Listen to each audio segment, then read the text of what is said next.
Hey guys, today I've got some pickups for my color computer that I got off eBay.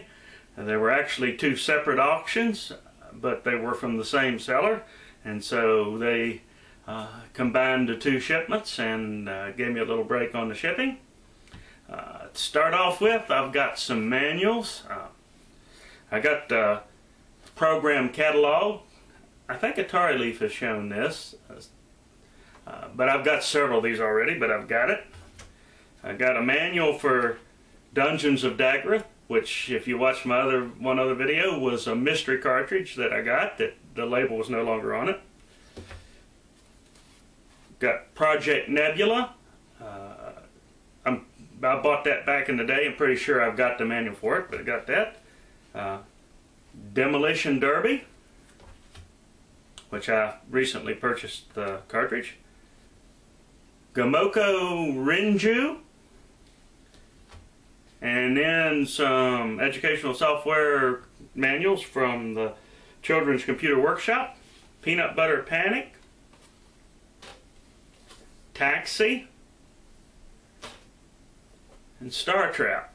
And then I've got some games that with manual.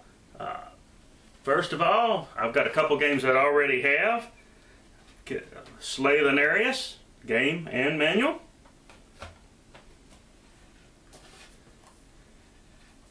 Downland, game and manual. And all of these are games, all of them, the documentation is with them. And then I've got three that I don't have, that I didn't have before. Don Pan,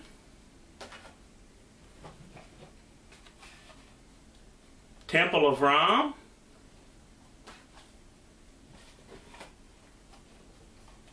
Star Blaze, which was the one I was really interested in as more as any other. And then on disc, Seamus. And then the other auction from the same seller, I got a shrink wrapped copy still, doesn't look like it's ever been opened, of Where in the World is Carmen Sandiego. So I've got some nice additions to my color computer library.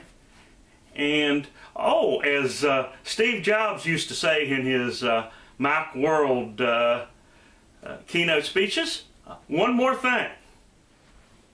And now for my one more thing. What you see there is an Intellivision. Unfortunately, it's not in great shape. It's one I've had for a while.